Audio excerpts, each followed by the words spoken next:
Réunion entre les mondes.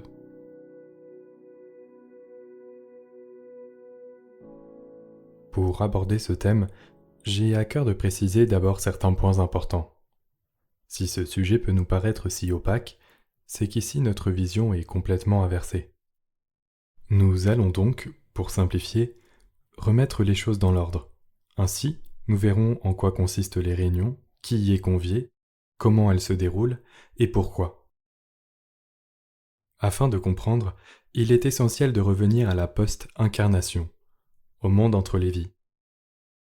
La Terre est une sphère école. Il existe des milliards de sphères-écoles qui accueillent des courants de vie au-delà même de notre système.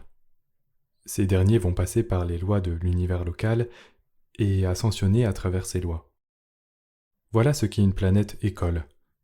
Les courants de vie viennent sur Terre, et à travers la matière et toute la densité traversée, à la suite d'un vaste parcours de densification, ils réalisent, au travers de l'expérience, l'expansion de leur conscience qui leur permettra de se réunir à lumière dont ils sont originels.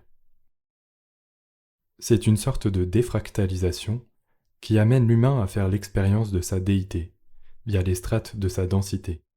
C'est comme si vous étiez des milliards et des milliards de dieux, formant un grand Dieu qui se décompose en lumière, pour justement faire l'épreuve de cette densité et d'opérer en soi-même le retour à la conscience. Le pouvoir de manifestation de la création, car la création n'a qu'un seul et unique but, la manifestation de la source même. Chaque strate par laquelle passe chaque courant de vie peut être considérée comme une couche d'oignon. C'est pour cette raison que nous avons plusieurs corps éthériques, le véhicule de matière étant le dernier véhicule dans lequel nous atterrissions en partie. Quand, au cours d'un cycle d'incarnation, nous arrivons sur une planète, que nous prenons corps dans la chair, nous sortons déjà d'une longue exode, d'un très long processus. Nous nous réveillons en tant que corps matière et nous avons l'illusion de naître et d'être en vie, constitués de l'ensemble des paramètres de la matière, l'ensemble des paramètres de la psyché et l'ensemble des paramètres de tous les corps densifiés. Nous avons élaboré un réseau d'informations psychiques, physiques et spirituelles, et à partir de ce réseau d'informations tridimensionnelles, nous allons pouvoir apprécier la matière, le domaine des émotions, du sentiment, de la pensée et de l'être, avec cette lumière une qui nous anime, qui, en réalité, est notre être véritable. Seulement, lorsque nous nous incarnons, nous croyons que la vie terrestre est la vraie vie, parce que nous expérimentons seulement un prisme très restreint de notre réalité ultime et fondamentale. Nous nous construisons à travers ce prisme qui est pour nous la seule et unique réalité, et à partir de cette réalité, au travers de cette expérience, nous nous retrouvons régulièrement au-delà de l'opacité, derrière le voile de matière, dans ces fameuses réunions. Comprenez maintenant que la Terre est ce grand plateau de jeu destiné à justement fertiliser la matière dans toute sa densité, l'ensemencer de lumière et la faire éclore elle-même de cette lumière. C'est simplement une expérimentation pour le courant de vie, afin de pouvoir, par la densification et par la matière, exprimer ses qualités divines. Tous les courants de vie ne passent pas forcément par des planètes écoles, en tout cas pas dans cette densité. Il existe également une multitude de planètes écoles aux densités variables.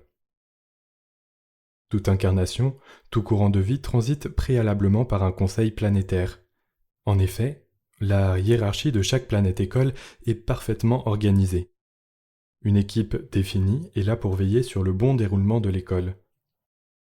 Un conseil accueille tous les êtres qui vont participer aux classes préparatoires et entrer dans l'école planétaire.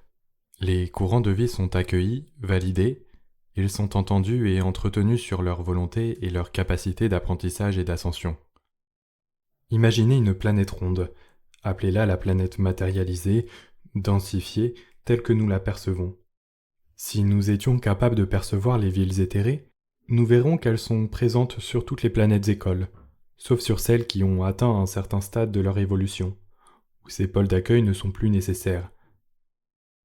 Sur une planète comme la nôtre, où l'humain doit toujours passer par le cycle d'incarnation, de mort et de renaissance, Ces pôles permettent, entre les vies, d'accueillir les courants de vie et leur permettre de poursuivre le processus. Vous pouvez retrouver une très belle illustration d'un de ces pôles dans Nos Solars, Notre Demeure, le film adapté du livre du célèbre médium brésilien Chico Xavier. Cependant, les pôles varient en fonction du taux vibratoire de chaque âme, lui-même lié à leur conscience individuelle. Ils ne sont donc pas tous identiques. Lorsque vous êtes à un courant de vie et que vous voulez entrer dans l'orbite de la Terre, vous devez systématiquement transiter par les hiérarchies planétaires. Si vous provenez d'une autre planète, vous devez passer par la hiérarchie de l'univers local, puis la hiérarchie planétaire, comme pour une entreprise. Les entreprises étant des reflets plus ou moins ajustés du modèle source originel. Si, en tant que courant de vie, vous souhaitez intégrer une planète école sous forme densifiée, vous passerez par ces pôles pour intégrer le processus. Pourquoi y a-t-il des pôles ? Chaque pôle dépend de la vibration des courants de vie.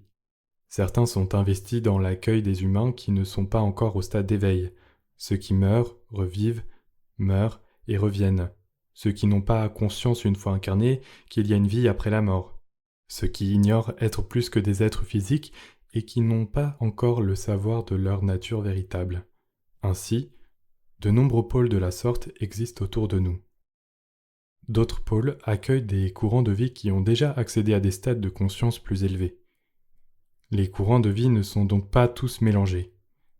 Tout est parfaitement élaboré pour maintenir l'harmonie et l'équilibre des arrivées et des départs, ainsi que les enseignements délivrés entre les incarnations et pendant les incarnations.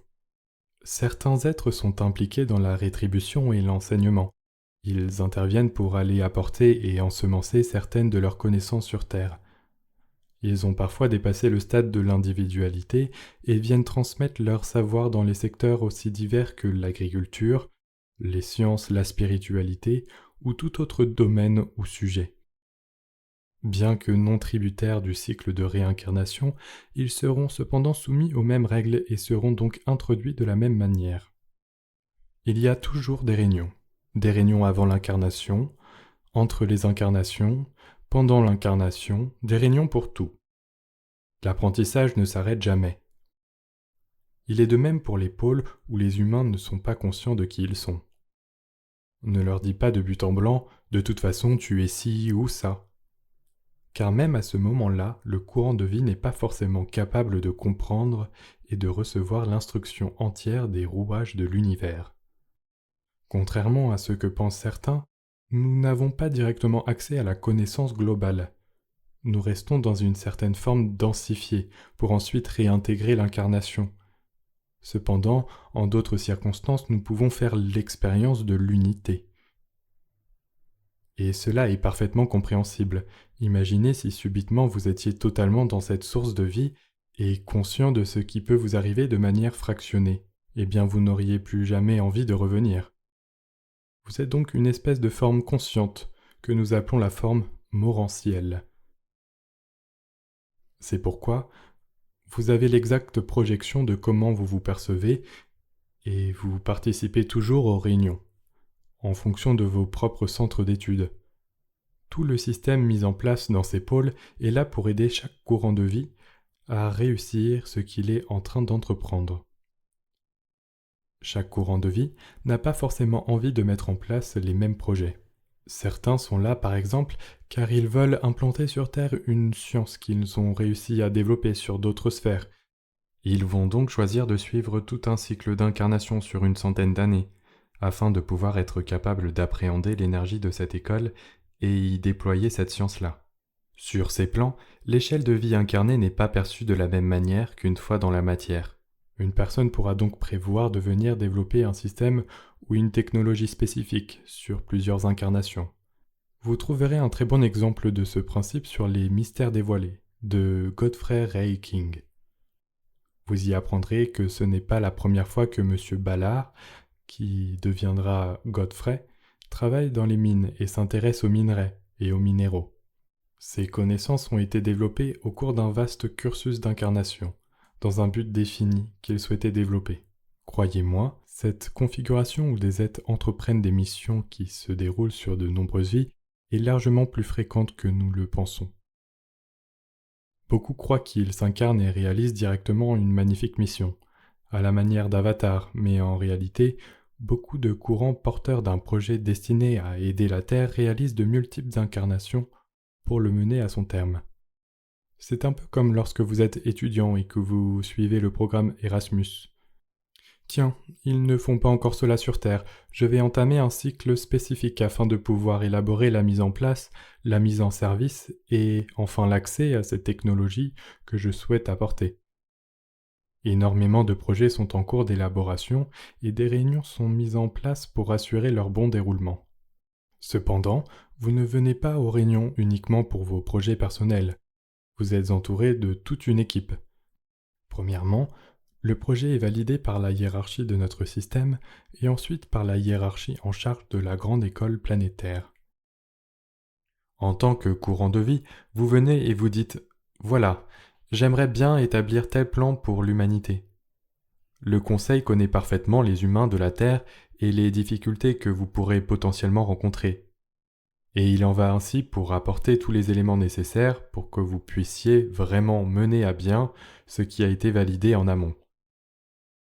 Toute cette entreprise est basée sur l'entraide, la cohérence, la logique fondamentale de l'unité. Il existe donc un certain nombre d'organisations de cet ordre. Imaginez maintenant que vous faites partie de ceux qui sont venus pour dévoiler et ensemencer les consciences de vos frères et sœurs humains, à un moment où la Terre est vraiment en pleine ascension, en plein changement. J'ai envie de faire partie de ceux qui vont venir contribuer à ce changement. Le conseil va alors écouter ce que vous souhaitez réellement venir implanter, apporter dans l'école.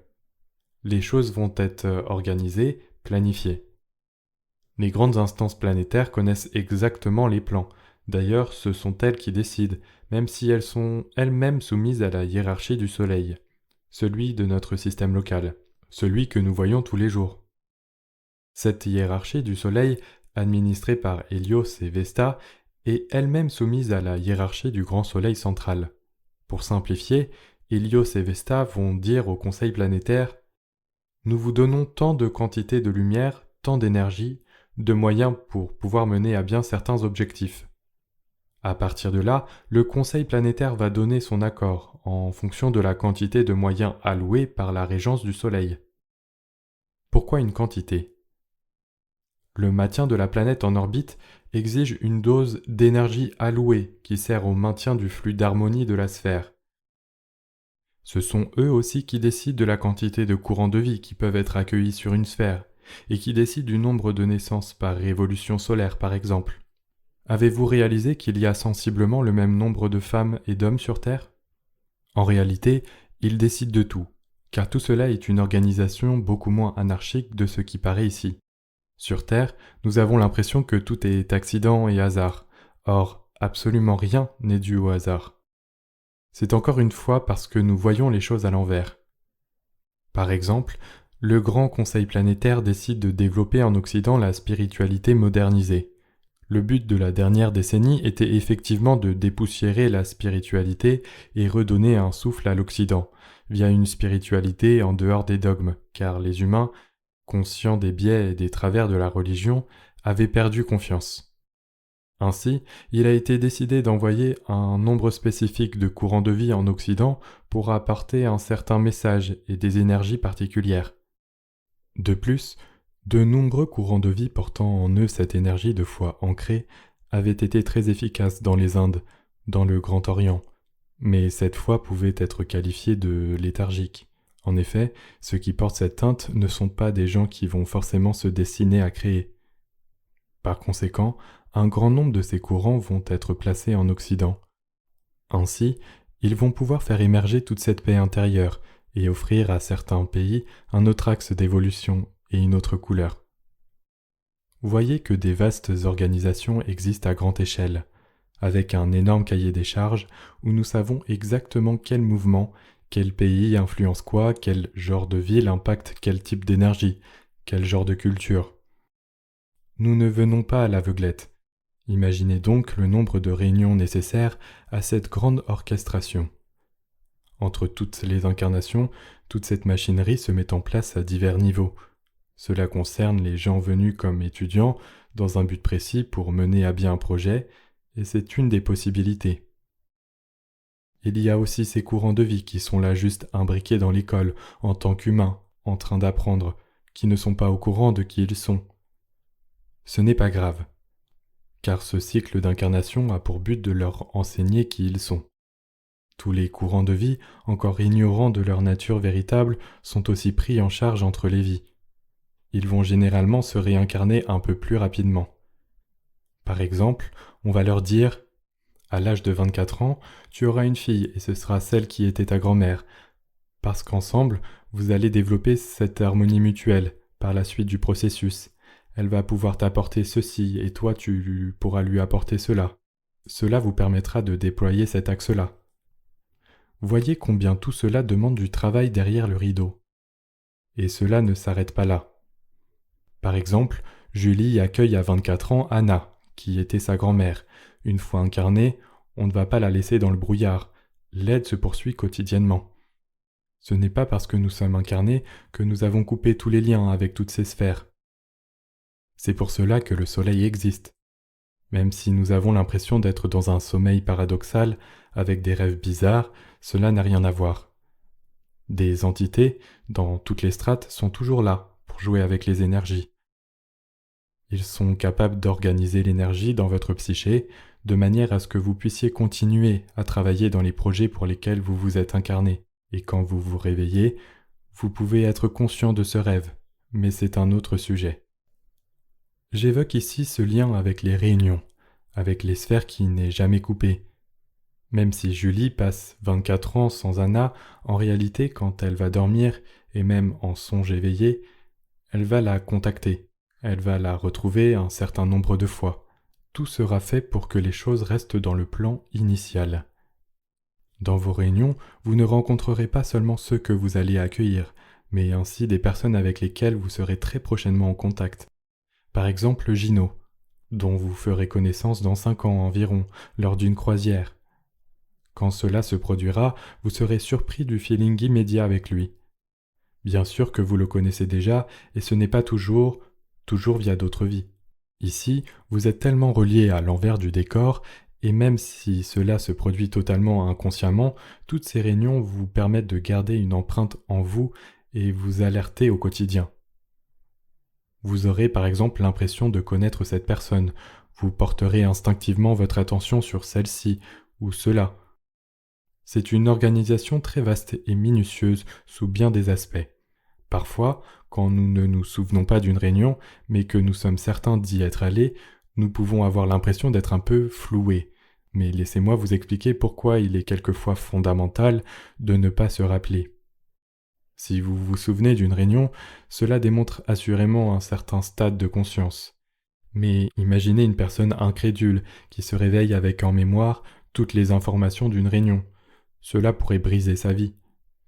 Prenez l'exemple de Roger, qui se lève tous les matins, prend son café, va travailler, qui est droit dans sa vie, croit qu'après la mort il n'y a rien, s'il participe à un séminaire de son après-vie, de comment cela pourrait se dérouler pour lui, qu'il revient avec ces informations, cela pourrait provoquer un choc terrible dans sa conscience humaine, et il pourrait lui arriver les pires des choses. Au niveau des émotions, il lui serait impossible de faire face. D'ailleurs, ceux qui n'ont pas dépassé le stade de la personnalité n'en ont rien à faire de participer à des réunions avec d'autres personnes sur d'autres plans de conscience. Ce qui leur importe, c'est de savoir si leur patron va bien vouloir leur accorder un week-end, si leurs enfants vont être dans la classe avec leurs amis l'année prochaine. Votre niveau de conscience détermine finalement quelle qualité de vie vous menez et quelles missions sont les vôtres. Certains ne sont pas là pour se souvenir de qui ils sont. Il serait donc inutile de leur donner un aperçu de certaines réunions concernant des aspects futurs de leur apprentissage, et comme nous le disions précédemment, ce serait complètement contre-productif. Il est donc très important de comprendre qu'à un certain stade, certaines informations ne peuvent être divulguées, au risque de biaiser toute une vie. Par contre, le souvenir pour certains de participer à ces réunions peut permettre de se rappeler que vous avez un pied dans les deux mondes, et de ne pas oublier qu'ils ne font qu'un. Vous n'êtes jamais seul ici. Vous retournez toujours aux tables des réunions pour continuer le processus. Ce serait une grande ignorance que de penser qu'une fois que vous êtes incarné, il ne se passe plus rien. Vous essayez par exemple de parler à vos guides, mais vous ne les entendez pas. Ce n'est pas du tout le cas.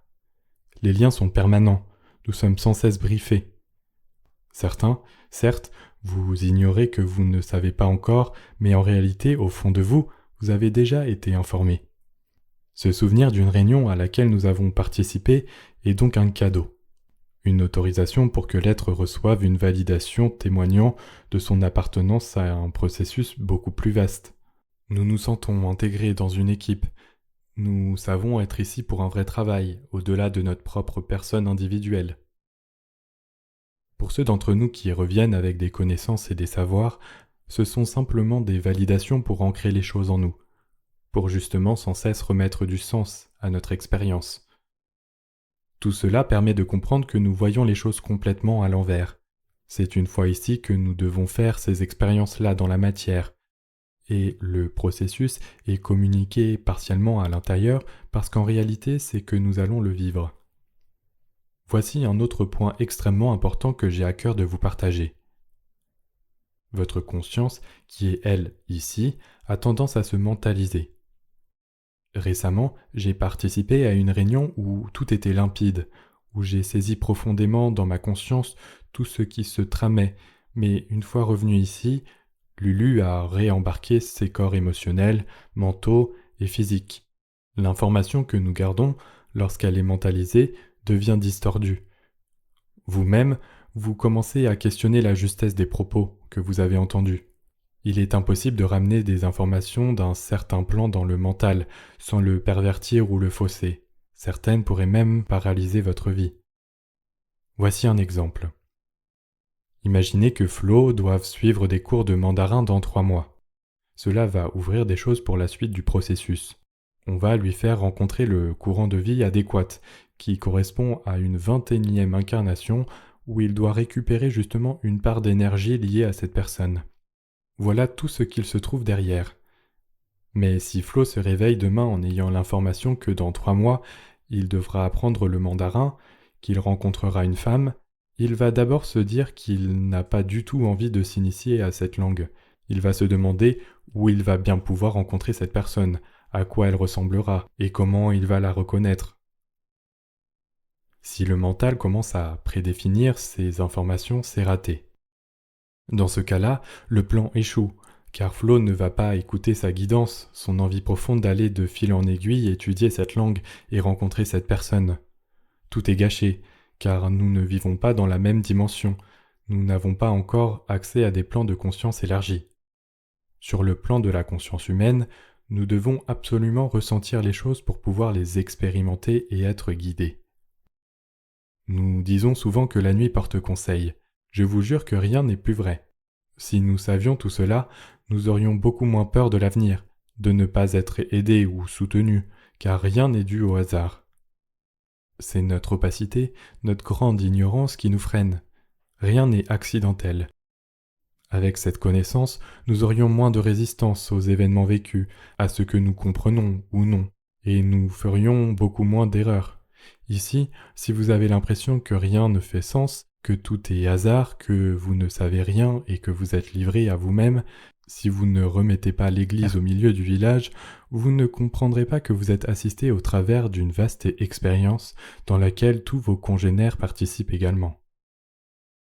Si nous étions tous au courant de cela, nous ne pourrions pas, par exemple, plus nous entretuer. En saisissant tout cela, nous nous rendons compte de l'évidence de la bêtise humaine, se tirer dans les pattes, entrer en compétition, se croire supérieur à l'un ou à l'autre. Cette hérésie est inhérente à l'organisation que nous avons des sphères et de la façon dont tout s'organise. Cette ignorance provient d'un manque d'envie de savoir. Je suis certaine que les informations que je vous délivre ont déjà été données. Par exemple, Chico Xavier a écrit 16 livres. Certes, il parlait principalement de la vie après la mort, mais parce que c'était le moment pour les gens de le comprendre. Pour ceux qui ont fait des NDE, expériences de mort imminente, c'est autre chose. Cela s'est produit car les conseils planétaires ont accepté de choisir des volontaires qui vivraient des NDE une fois incarnés. afin de pouvoir être capables, le moment venu, de venir témoigner de leur expérience et d'expliquer ce qui se trouve derrière le voile. Cela fait partie intégrante de tout le processus du grand projet mené par certains étudiants. Une personne ferait ainsi partie de l'équipe qui fait des NDE. Elle la vivra à 18 ans, mais 30 ans lui seront nécessaires pour diffuser ce témoignage, lorsque les aides seront davantage prêts à comprendre ce phénomène. Aujourd'hui, grâce à cette conjoncture et ce merveilleux travail de cohésion, nous avons des documentaires sur ce thème. Tout cela fait partie des réunions et de tout ce que nous venons faire pour apporter les témoignages de la lumière et ainsi éclairer la Terre. Comment expliquer ceux qui mettent en place des projets destructeurs? C'est une question très importante dans l'équation. Contrairement à ce que nous pensons, les gens ne mettent pas en place des projets destructeurs. En réalité, nous sommes en présence d'une énergie de destruction, l'énergie du grand tyran. Dans divers partages, j'ai déjà évoqué le tyran intérieur. Il est très bien formulé dans Ami. Il existe une énergie tyrannique, une énergie de la non-lumière, c'est-à-dire tout ce qui freine et s'oppose à la lumière. C'est exactement la même image lorsque je vous dis qu'il n'existe qu'un seul courant dans une rivière. Quand tu rebrousses le courant, tu crées un contre-courant. Voilà ce qu'est la non-lumière. C'est une énergie d'opposition. Celle-ci se sert des êtres pour exister, pour perdurer. Tu vois la colère dans la pièce? Si la colère ne vient pas à moi, elle n'a aucun pouvoir. Si maintenant cette énergie me pénètre et que je suis totalement imbibé, je peux détruire toute la pièce. Cette énergie de destruction a besoin d'être incarnée. Elle a besoin de pantin pour pouvoir nuire, pour pouvoir exister. C'est une énergie de destruction qui est là depuis très longtemps, depuis la rébellion de Lucifer. Dans le livre d'Urantia, un passage complet explique très bien cela. Cela avait déjà commencé au milieu du règne de l'Atlantide. Ces courants destructeurs étaient déjà présents. Ils se servent de l'humain, l'emprisonnent et le dépossèdent de sa propre lumière en lui faisant croire qu'il a des intérêts personnels à le servir. Tous les êtres qui sont les outils du malin, de la force sombre, sont en fait eux-mêmes des victimes. Ils croient ce que leur bourreau leur fait miroiter. Les promesses du diable sont magnifiques et malheureusement, ces personnes sont les premières proies, car les forces destructrices ne respectent rien ni personne. La servir ne vous sert pas. La force destructrice n'est pas là pour vous dire la vérité, elle est là pour vous nuire. Ces plans ne sont pas issus de strates supérieures. Ces forces existent encore aujourd'hui car des pantins les acceptent encore sur cette planète école. Certains êtres humains sont manipulés et même brisés par cette force toute leur vie. Aujourd'hui, beaucoup de ces manigances sont dévoilées. Mais comme je le mentionnais, cette force n'a d'emprise que parce que le monde s'est opacifié et que l'individu la laisse déposséder de sa propre lumière. De la même manière, vous vous privez de votre propre lumière lorsque la colère ou la vengeance vous utilisent pour faire du mal ou nuire. Quand, adulte, vous éprouvez une insécurité et que la fausse lumière vous promet des chimères, en réalité, vous êtes en train de vous nuire. Il y a une emprise sur vous.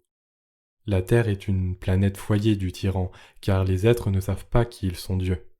Si vous regardez les événements qui se sont produits dans l'histoire assez récente, vous remarquerez que les humains, et principalement les occidentaux, se sont éloignés de toute forme de croyance envers Dieu.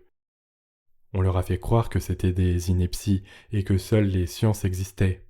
Or, la science n'est que l'observation de la grandeur de Dieu. Plus tard, nous réaliserons que tout cela est absurde, et cela nous paraîtra être un ancien chapitre de notre processus collectif. Un jour, ma fille m'a résumé l'histoire de notre planète de façon magistrale. Elle m'a dit « Tu sais maman, avant le tyran était sur une autre planète, et dans l'autre planète, ils l'ont éjecté, et depuis, ils vivent très bien dans la lumière. Maintenant, le tyran est venu chez nous. Il est à l'intérieur de nous, il dit qu'on est nuls, et que nous n'y arriverons pas. C'est lui qui ne veut pas de notre lumière. » Ce tyran intérieur est cette force d'opposition en nous, sacralisée par des croyances totalement erronées, par cette société complètement étouffée et parsemée de propos cachés et détournés. Ce tyran est cette force de non-lumière qui, quelque part, a été aussi amenée et soutenue par les humains eux-mêmes. J'ai dit à ma fille, « Il faut que nous aussi, nous poussions le tyran dehors, que nous l'expulsions de notre planète. » Elle m'a répondu, « De toute façon, maman, on peut expulser le tyran de notre planète, c'est simple. Quand le tyran te parle à l'intérieur, tu lui dis « Je m'en fiche, je ne t'écoute pas. J'en ai rien à faire de ce que tu me dis. » Si tu te mets pas dans tes états tyranniques, dans les états hors de ta lumière, le tyran ne pourra aller dans personne. Quand il ne peut être dans personne, il ne peut pas exister. Un jour, le tyran quittera la planète et tous les gens auront les yeux brillants de lumière. C'est tellement bien résumé. Dans ce courant actuel spirituel qui se rapproche dangereusement de la bien-pensance, certains êtres prétendent que c'est très bien d'être en colère, qu'il faut vivre ses émotions. Il faut se rendre compte que notre capacité d'être qui nous sommes correspond à un équilibre entre nos émotions, nos pensées, notre psyché, notre corps matériel et ce que nous sommes en réalité. Et comme il est lui-même nourri dans l'astral, vous attirez des sensus astrales qui vont nourrir votre colère, vos remords, vos regrets, votre haine, votre jalousie. Faites attention à la bien-pensance en ce moment qui déclare qu'il faut être comme on est et assumer. C'est grave de se laisser manipuler par les forces de non-lumière. Ce n'est pas parce qu'elle vient à vous que vous devez la laisser vous utiliser. Il faut surtout se rendre compte de ce qu'elle vient chercher en vous. Et c'est votre lumière. Elle tente de pacifier votre regard et vous éloigne de votre lumière. À travers la haine, vous ne percevez pas la beauté du monde, ni la beauté de vos frères et sœurs, vous ne percevez même pas votre nature divine, ni ne voyez la lumière en chacun et au sein de toute la création. Vous êtes tributaire de vos états d'âme, sous le prisme de votre état émotionnel et psychique. Rien n'est plus délétère que les émotions. Certes, les pensées vont vous faire ruminer, mais une émotion peut vous coucher à terre. Pourquoi les émotions forment-elles des maladies ? Parce qu'elles viennent perturber l'harmonie au cœur même de nos cellules. Cette tyrannie de non-lumière revient à absorber une quantité incroyable de poison. L'assurance du bonheur collectif et de la plénitude ne peut avoir lieu que lorsque nous avons associé toutes les connaissances avec la conscience de l'existence et notre impact sur celle-ci. Nous détenons une grande responsabilité. À la simple échelle individuelle, nous sommes responsables des émanations que nous produisons et que nous laissons produire. Voici à quoi pourrait ressembler une réunion. Bernard travaille depuis 10 ans dans une entreprise qu'il n'aime pas. Il déteste son directeur, mais même s'il n'est pas du tout épanoui, il n'arrive pas à s'extirper car il craint de perdre son salaire. Il en a marre et il est proche du burn-out. Pouvez-vous nous parler du courant de vie nommé actuellement Bernard ? Oui, nous avons tenu des réunions, ça s'est adouci pendant un moment, et il est reparti dans une forme d'indignation intérieure. Il n'était vraiment pas bien, jusqu'au moment où il s'est senti emprisonné et a ressenti une très forte injustice.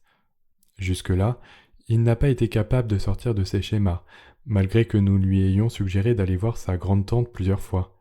Il a toujours refusé. Bernard a également fait du mal à un de ses collègues.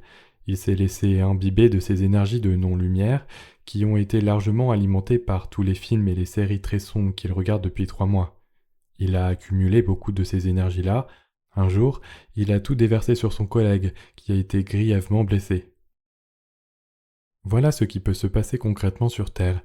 Nous ne comprenons pas le but de l'incarnation, nous ne comprenons pas le but de la vie. Nous sommes totalement soumis à un système qui a ni queue ni tête, et dans lequel nos cris d'effroi ne peuvent être qu'étouffés à l'intérieur, car tout le monde est dans le même bateau. Bernard ne croit pas en quelque chose de plus grand. Il va continuer à rejeter la faute sur les autres, à croire son collègue fautif, à s'énerver de chaque propos de son patron, parce qu'il en est là pour le moment, mais un jour, c'est vers lui-même qu'il se retournera. Prenons un autre exemple. Cela fait plusieurs incarnations que Pierre est investi auprès des communautés. Il a le cœur sur la main, mais il rencontre beaucoup de problèmes relationnels, justement par le fait d'avoir le cœur très ouvert sur des planètes comme celle-ci. Il va devoir apprendre à doser, à faire confiance à ce qu'il ressent. D'ailleurs, une équipe a été mise en place pour l'aider. Justement, il va rencontrer Julie qui va lui proposer une série de voyages qui vont lui permettre de réaliser divers apprentissages. Voilà ce qui se passe de l'autre côté du rideau. Ici, nous avons des suppositions, des débats sur rien ou pas grand-chose. Nous avons des opinions sur du flanc et nous croyons que ce que nous disons est important. Le nombre de chars envoyés dans les pays en guerre, le budget. Sur le plateau de jeu, tout ce qu'il y a d'important, c'est de rendre conscient l'humain de ce qu'il est. De cette manière, vous réalisez que les règles de jeu changent instantanément. C'est l'inconscience généralisée qui rend les gens modulables, friables, et qui font qu'ils sont en mesure de se retourner les uns contre les autres. Maintenant, laissez-moi vous décrire à quoi ressemblent les réunions. Elles peuvent prendre différents aspects. Précisons d'abord qu'elles ont lieu dans des départements, des édifices destinés à des aspects spécifiques. Nous avons par exemple des réunions post-incarnation, des réunions de préparation de projet où l'on fait partie du plan de volontaires pour amener une contribution spécifique. Il existe aussi des réunions interplanétaires pour les organisations hiérarchiques. En effet, la hiérarchie n'est pas toujours la même, elle évolue également. Par exemple, Sanat Kumara est reparti sur Vénus, sa planète d'origine, et il a été remplacé. Une réunion va dépendre surtout de l'octave sur laquelle elle est tenue et de quel courant de vie la compose. Plus l'octave est proche de la matière, plus le courant de vie est inexpérimenté, hors cas spécifique, et plus les réunions vont ressembler à celles que nous connaissons habituellement ici, avec un officiant et des personnes qui écoutent. Cela se passe néanmoins dans une grande bienveillance. C'est plus une confraternité qu'une réunion de travail, même si néanmoins sérieux, cadré et bien mené. Le but étant toujours d'être dans la meilleure cohésion possible pour que l'affaire soumise soit orchestrée au mieux. Chaque intervenant a un rôle particulier. Bien souvent, une personne officie et une autre l'assiste. Si cela concerne une seule personne, des intervenants qui la connaissent pourront être présentes si nécessaire. Les réunions de projet comportent de nombreuses étapes et elles ne se tiennent pas toujours dans les mêmes lieux. Chaque département est spécifique au projet que vous voulez développer et au sein de ces projets, il y a plusieurs pôles de développement. Par exemple, ce qui concerne une avancée scientifique, l'ouverture du cœur sur la planète, l'ensemble des consciences. Il existe donc de nombreux pôles pour les étudiants qui viennent amener quelque chose sur la base du volontariat.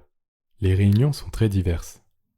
Vous avez des réunions interprojets où toute l'équipe du projet se réunit pour répartir les rôles. Celles aussi où vous êtes personnellement convié devant le conseil afin de présenter votre projet. Vous pouvez également être invité à des réunions de pure validation qui, elles, sont très courtes. Plus vous allez dans les validations hiérarchiques de très haute sphère, et plus ce sera plus simple et intense, car vous êtes simplement là pour recevoir la bénédiction de ces instances suprêmes. C'est difficile à expliquer avec des mots. C'est comme si, à ce moment-là, vous ressentiez une enveloppe d'énergie allouée pour réaliser votre projet. Évidemment, nous parlons ici en termes de vibration.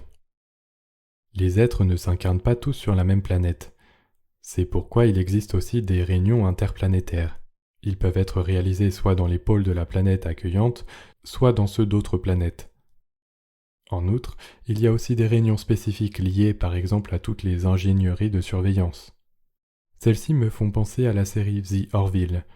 Comme je le mentionnais précédemment, des pôles éthérés sont postés autour de la Terre, mais il existe aussi une surveillance permanente d'une ingénierie extrêmement évoluée.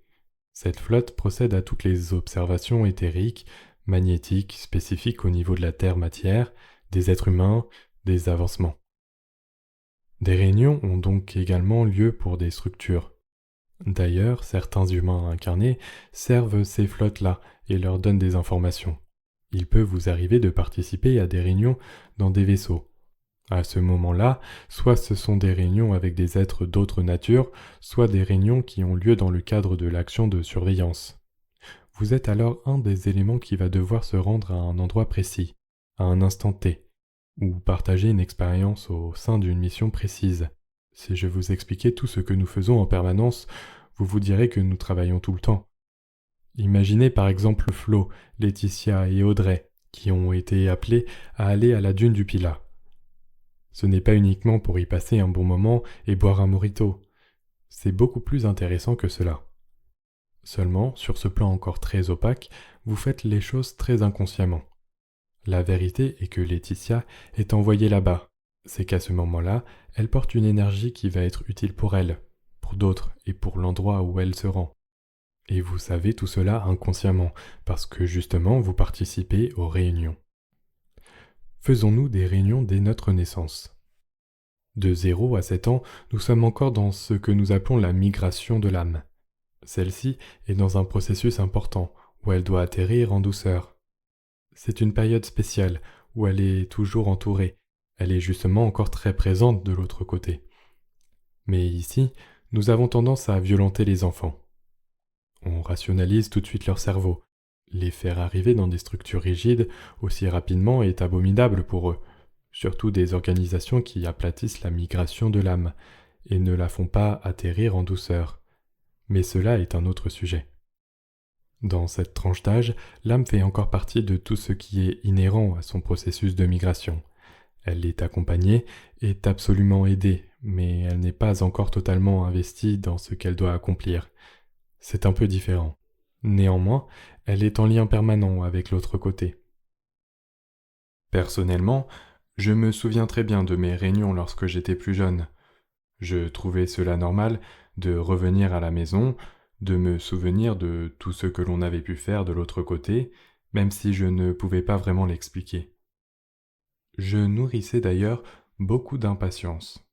Je savais que certaines choses allaient arriver dans ma vie, et j'avais hâte. C'est comme si je me souvenais de ce qui allait se passer, et il ne cessait de me répéter « Patience, patience, ça va arriver, mais ce n'est pas encore tout de suite. » Nous sommes tous, chaque courant de vie, la source qui s'est individualisée, et elle a justement besoin de se manifester pour créer. Les planètes ne se matérialisent pas comme ça par magie. La source a besoin de devenir un mouvement qui va manifester des frictions, et celles-ci vont se transformer en matière, en densité. À partir de ces frictions, de cette opposition, des formes vont se créer et l'intelligence va développer les sphères, l'agencement des sphères des courants de vie. C'est extrêmement vaste et complexe et tout aussi fascinant. Cette source est tellement auto-intelligente qu'elle peut alimenter l'ensemble de la création sans jamais se perdre. Elle est au gouvernail de tout. C'est cela qui est fantastique. Au départ, pour expliquer ces principes aux humains, on a parlé de Dieu, et on lui a suggéré de se relier à lui, à l'intérieur de soi, parce que Dieu a créé la terre et a tout créé. Ce que je suis en train de vous expliquer dans cet ouvrage est impossible à transmettre à quelqu'un qui n'a jamais vu un avion dans le ciel. Un certain stade de conscience et de développement est nécessaire pour pouvoir imaginer ce que je suis en train de vous expliquer. Si nous prenons l'exemple du mystère de la danse du soleil de Fatima, nous voyons qu'à l'époque, il était quasiment impossible d'aborder les questions des ovnis dans cette région de la planète. Cette danse spéciale avait justement eu lieu de façon à ce que les gens puissent réincarner cette foi en eux et qu'ils comprennent qu'ils étaient surveillés par une organisation divine. Mais c'était encore trop prématuré pour l'expliquer dans les détails. Donc on leur a dit « Voyez, il y a un signe de Dieu ». On essaie toujours de simplifier les choses pour réintégrer de la conscience à la mesure de ce que l'humain est prêt à accepter. Qu'en est-il des chariots de feu, ceux qui sont présents dans la Bible? Ce sont eux aussi des vaisseaux. Mais à cette époque, personne n'avait jamais vu un avion, ni de construction de l'homme dans le ciel depuis les civilisations très anciennes, et ils ne pouvaient pas se l'imaginer. Comment le nommer? C'est la même chose pour le buisson ardent, Dieu y étant associé au feu. Il est essentiel de toujours replacer les choses dans leur contexte. Dorénavant, nous sommes arrivés à un stade où nous pouvons, par conséquent, comprendre certains de ces concepts-là. Rien ni personne ne peut vous empêcher d'aller dans les réunions. Ici, sur Terre, nous avons l'impression d'être victimes de tout, partout, mais je vous assure, vous êtes tout le temps en réunion. Personne ne peut vous empêcher d'y participer. Rien ne peut vous empêcher de croire et de connaître la vérité. On se cache les choses, mais personne ne peut vous empêcher d'être le courant de vie que vous êtes. Tout le monde y participe, même ceux qui ne le savent pas. Il n'existe aucun être humain sur la planète qui ne participe pas à une réunion. Si vous entendez quelqu'un qui prétend être une personne spéciale parce qu'elle participe à des réunions super cosmiques, c'est qu'elle n'a pas encore conscience qu'elle y est entourée de ses frères et sœurs. Tout le monde est convié aux réunions. Certes, pas tous les types de réunions, et la bonne raison est que le jeu est ici. Les réunions ont lieu de l'autre côté pour que l'expérience puisse justement porter ses fruits. Nous sommes tous en réunion durant la nuit, mais pas seulement. Ils peuvent aussi avoir lieu pendant les siestes et les micro-absences. Par exemple, vous êtes au bureau, dans une sorte d'arrêt sur image, et vous vous dites « Ah, déjà 20 minutes se sont écoulées. C'est drôle, je n'ai pas vu le temps passer. » Dans ce cas-là, il peut effectivement s'agir d'une réunion qui a duré 4 heures sur un autre plan. La notion du temps n'est absolument pas la même. Vous pouvez donc participer à des réunions en pleine journée. Il y en a d'ailleurs beaucoup. Y a-t-il des réunions toutes les nuits? Oui, toutes les nuits, tout le temps, mais cela ne signifie pas que vous participez à la totalité d'entre elles. Certaines réunions sont spécifiques au travail des consciences. En ce moment, beaucoup de réunions se déroulent à propos des événements à venir. Énormément de réunions préparatoires ont actuellement lieu sur le travail des âmes concernant l'accueil des événements à venir, le soutien des personnes, l'aide et l'entraide, et nos missions respectives. Gardez continuellement à l'esprit que vous êtes toujours reliés, comme un cordon ombilical, et que votre vous n'est pas uniquement le personnage qui est ici. En vrai, vous n'êtes pas attaché en totalité à ici. C'est plutôt quand vous vous réveillez le matin qu'il y a un détachement et que du coup vous percevez les choses à travers un prisme très restreint. Vous avez enfilé un costume de terrien avec des binocles, dans lequel vous ne voyez pas la grande vérité. Pourquoi la source a-t-elle besoin de mouvement? Ne peut-elle pas rester en paix et donc éviter les incarnations qui nous sont difficiles puisqu'elle est déjà tout? Ce n'est pas ainsi qu'il faut voir les choses. La source n'est pas là pour faire souffrir les êtres, elle est une manifestation d'elle-même pour se connaître, pour vibrer. Elle est le mouvement perpétuel. Elle n'a pas besoin de mouvement, elle est le mouvement. Elle est le verbe. Elle est une activité éternelle, permanente, omnisciente et infinie. Elle se décompose dans des strates jusqu'à l'infinité. Ce n'est pas parce qu'elle ne peut pas rester en paix dans son petit coin, paisiblement, c'est parce qu'elle n'est pas cela. Ce n'est pas une petite boule de lumière dans un coin, d'ailleurs dans quel coin serait-elle? Quel coin existe en dehors de la source? La source est le mouvement, elle est la vibration. Elle est l'auto-intelligence qui gère et génère tout. C'est elle qui, à l'intérieur de toi, te montre, te guide, te parle. La source ne te prend pas comme un objet, elle t'alimente de son amour intelligent. Tu peux alors te confronter à la source, à cette intelligence. Si tu ne comprends pas quel est ce que tu es, tu vas avoir l'illusion, grâce à ton libre arbitre, de développer ta propre intelligence que pourtant tu ne fais que tirer de la source, et tu vas te faire souffrir. Ce n'est pas la source qui fait souffrir les gens et qui propose des incarnations difficiles, c'est l'opacité de la densité qui crée ces cas de figure. La souffrance n'est jamais causée par la source. De plus, en paix voudrait dire rien. Or, la source n'est pas le néant. La seule définition du néant est donnée justement par l'ignorance de l'existence. C'est comme prétendre que dans le silence, on n'entend rien. Je ne vous donnerai jamais autant d'informations que le silence, parce que la source entière est contenue dans le silence. Mais dès que je parle, je décompose la source et le silence. C'est la décomposition qui crée les frictions, mais ce n'est pas la source. Pourquoi la source n'est-elle pas restée dans son silence éternel? Parce que la source elle-même n'est pas que le silence.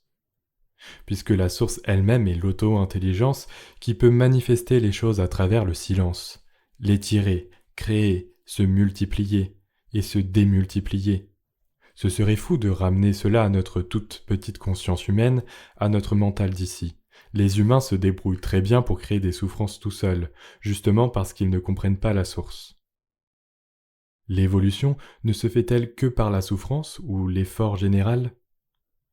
C'est une croyance tellement générale de croire que nous devons souffrir. On aime bien souffrir. Combien d'entre vous ont déjà eu un mauvais pressentiment, mais se sont dit que ça allait aller? Nous sommes toujours prévenus. Mais à certains moments, nous aimons ne pas écouter, parce que nous n'en avons tout simplement pas envie. Parfois, nous nous imposons la souffrance pour valider ce que nous avions ressenti à la base. C'est en expérimentant de plus en plus cette petite voix que nous allons progressivement lui faire davantage confiance et que nous ne pourrons plus la renier. À partir d'un certain stade, il devient très difficile de continuer à se trahir. Quand nous ne suivons plus notre sentiment profond, cela nous conduit en dehors de notre lumière. Nous nous imposons la souffrance parce que nous agissons en dehors de l'amour, en dehors de notre propre lumière. Des réunions sont-elles organisées au niveau du système solaire? Les planètes que nous connaissons tous sont majoritairement des sphères écoles. Leur niveau est justement beaucoup plus évolué que celui de la Terre. Cependant, il peut aussi y avoir des manifestations extérieures, parfois sur une face cachée. Celles qui sont laissées à la surface, protégées des tempêtes magnétiques et des forces de l'univers, elles sont principalement dans des pôles scientifiques et de recherche. Il y a aussi des villes. Ce sont pour beaucoup des sphères-écoles et leurs habitants vivent maintenant davantage à l'intérieur de la sphère. En comparaison, c'est comme si nous étions dans le cursus maternel, primaire, collège, lycée. Les terriens, qui sont dans leur cycle d'incarnation, sont inhérents à leur sphère. Dans l'entreprise de leur travail, ils sont obligés de revenir sur la Terre, mais les étudiants des sœurs qui, elles, sont des universités, jouissent d'une plus grande liberté, et se sont rattachés à cette confraternité qui les unit au sein d'une même grande école. Chaque planète dispose d'une université, mais des échanges sont possibles.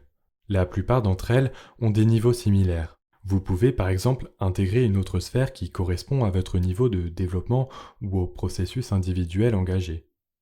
Nous sommes la dernière planète de notre système à être encore une planète élémentaire jusqu'au lycée, et nous devons devenir une université. Quand ça sera le cas, nous pourrons retrouver nos frères et sœurs qui sont déjà dans ce cycle-là. Une fois que nous passons notre grand baccalauréat de la résurrection, nous passons l'examen des consciences. Nous savons ce que nous sommes, la lumière individualisée. En tant que civilisation, nous rejoignons alors le cycle des planètes peuplées d'une humanité consciente. Nous poursuivons ainsi notre développement par le biais des explorations spatiales par exemple. Attention, celles-ci n'ont rien à voir avec ce que nous connaissons aujourd'hui. Vous pouvez en avoir une belle description dans la dernière partie de la prophétie de Jean de Jérusalem dans la Bible. Par conséquent, il y a bien des réunions identiques sur les autres sphères, mais à un autre niveau et également des réunions interuniversitaires. Chaque conseil planétaire a un représentant. Nous pouvons avoir une réunion planétaire pour notre école, pour intégrer par exemple la technologie de l'intelligence artificielle. Comme rien ne touche uniquement la Terre, mais toujours l'ensemble du système, nous allons faire intervenir un représentant de nos planètes voisines. Chacun aura son mot à dire et faire part de sa vision des choses. Pouvons-nous demander de l'aide ou participer à certaines réunions pour préparer un projet, ou est-ce déjà divinement orchestré dès l'instant où nous avons l'idée du projet? L'idée du projet t'est venue parce que les réunions ont déjà eu lieu. Si tu te réveilles avec une super idée, elle ne provient pas de toi. Le consensus et tout ce qui a été réalisé conjointement, main dans la main, t'a permis de réceptionner cette idée et de mener à bien le projet. Prends donc la question à l'envers. Une fois que vous comprenez cela, tout paraît logique. Je pense à ce jeune homme qui a eu une idée très novatrice pour nettoyer les océans. Croyez-vous vraiment qu'il est arrivé sur la planète sans plan et qu'il a inventé son projet sur place? Évidemment que non. Tout cela a été préparé de longue date. Il s'est incarné dans la famille adéquate, puis à l'âge où il devait comprendre cela, il a inventé cette machine. C'est tout le processus préalable qui lui permet aujourd'hui de déployer ce projet. C'est pourquoi il est inutile de questionner les réunions par rapport à ce projet. puisque celui-ci provient lui-même de ces réunions. Les réunions montrent-elles le trajet le plus court ou anticipent-elles les loupés, les trébuchements, les moments où nous n'écoutons pas? Les réunions ne peuvent pas empêcher les loupés ou les rendez-vous manqués. Quotidiennement, il y a un nombre incalculable de réunions manquées sur la planète. Nous sommes des êtres opaques et nous ne parvenons pas toujours à mener à bien ce que nous sommes venus faire. Ce n'est pas parce que nous sommes nuls, mais parce que c'est compliqué une fois ici, car nous avons de grosses restrictions. Pour vous dire, les plus grands qui sont venus réaliser des missions ont échoué de nombreuses fois. Arthur, par exemple, avait ce projet d'unifier le christianisme avec les savoirs celtes, pour expliquer la présence de Dieu le Père et la Terre-Mère, et arrêter les luttes. Son but était de les rassembler afin qu'ils accèdent à une plus grande vérité, mais cela s'est passé différemment. Les chevaliers de la table ronde n'ont pas été aussi droits dans ce qu'ils étaient censés manifester. Certains ont été récupérés par la gloire et l'ego. Nous ne pouvons pas leur en vouloir. Cela dépend énormément du contexte, et Dieu sait si le contexte est très compliqué suivant la période où vous vous incarnez. Si vous échouez, personne ne sera là pour vous le reprocher. L'objectif des réunions n'est pas de juger. Elles ne sont pas là pour préparer des embûches, mais pour réajuster en permanence les choses, et justement nous permettre, à chaque fois, de nous réaligner avec le but recherché. Il se peut néanmoins que des missions, des réunions, des projets avortent pour éviter qu'ils se retournent contre le but initial. Ils peuvent en effet parfois se révéler involutifs. Quand un gros projet ne va pas dans le sens premier, des réaménagements ont lieu pour qu'il y ait le moins de dégâts possible. Quand des projets menés par des grandes consciences avortent, cela passe toujours par les conseils planétaires supérieurs, la hiérarchie supérieure de notre Soleil, car cela touche vraiment toutes les planètes. Ces missions sont très encadrées, néanmoins, cela n'empêche pas les erreurs. Ils font aussi partie de l'expérience de la planète. Parfois, un des maîtres propose un nouveau projet pour rectifier le tir. Toute modification est soumise elle aussi aux grandes instances. Tout ce qui concerne les axes d'évolution de la planète est très réglementé. Rien n'est pris à la légère. On ne prévoit pas les chutes, on ne prévoit que les réajustements pour maintenir un certain axe de progression. Est-ce que tu nous croises en réunion, parfois même si nous n'en avons pas conscience? Je n'en ai pas le droit, et surtout, pas la nécessité de me rappeler de tout pour les raisons déjà évoquées. Parce que moi-même, je dois poursuivre ce que je suis venu faire ici, et ni mon mental, ni mes émotions ne doivent m'embrouiller. Cependant, j'ai le droit d'accéder à la configuration des choses, car j'ai le besoin de vous l'expliquer. Peut-on dire que lorsque nos projets se déroulent dans la fluidité, nous sommes dans le bon chemin? Oui. Cependant, quand les choses résistent, il est important de vérifier si elles résistent en soi ou si elles résistent à l'extérieur, et qu'à l'intérieur de soi, cela reste fluide. Certaines personnes pensent faire face à des résistances, mais en réalité, ce sont elles qui résistent, parce que les choses ne se déroulent pas comme elles le souhaiteraient. Elles croient que ça résiste, mais non, ce sont elles qui ne s'adaptent pas. Quand les choses sont vécues de l'intérieur et que tu as envie de faire aboutir un projet, c'est toi qui dois rester adaptable et fluide. Beaucoup de personnes ont des plans, mais font preuve de beaucoup de rigidité intérieure, qui, elle-même, va se refléter à l'extérieur. Des portes vont se fermer, ça ne va pas fonctionner comme elles le souhaitent. C'est toi, à la base, qui n'est pas fluide, qui ne s'adapte pas. Tu as une logique, un chemin, et tu ne vois pas l'éventail, la fluidité d'autres chemins, d'autres voies de réalisation. Qu'est-ce que cela signifie lorsque, depuis notre plus jeune âge, nous sommes attirés par les enseignements spirituels et que nous sommes passionnés par ce sujet? Ça veut dire que tu es là pour cela. Il s'agit de retrouver des connaissances qui viennent de plus profond de toi, car tu es là pour réintégrer ces savoirs que tu portes comme un écho. Tu ne fais pas que manger les enseignements, tu les réintègres. Tu t'en rappelles et ensuite tu les diffuses. Merci infiniment pour l'intérêt que vous portez à ce sujet très vaste. Au-delà des informations reçues, le plus important est de garder en vous le sentiment. C'est lui qui nous permet de vibrer dans notre vie. Je souhaite ainsi que vous conserviez la conviction intérieure de faire partie d'une vaste équipe, à pleine échelle, des petites équipes, des très grandes équipes, d'appartenir à un grand tout, à un immense plateau de jeu qui, en fait, vous a déjà totalement accueilli.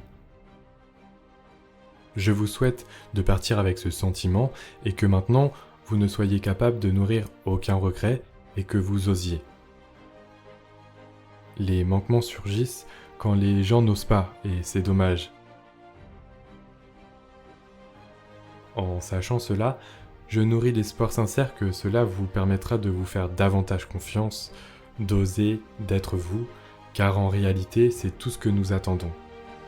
Que vous rayonnez ce que vous êtes. La lumière en expression.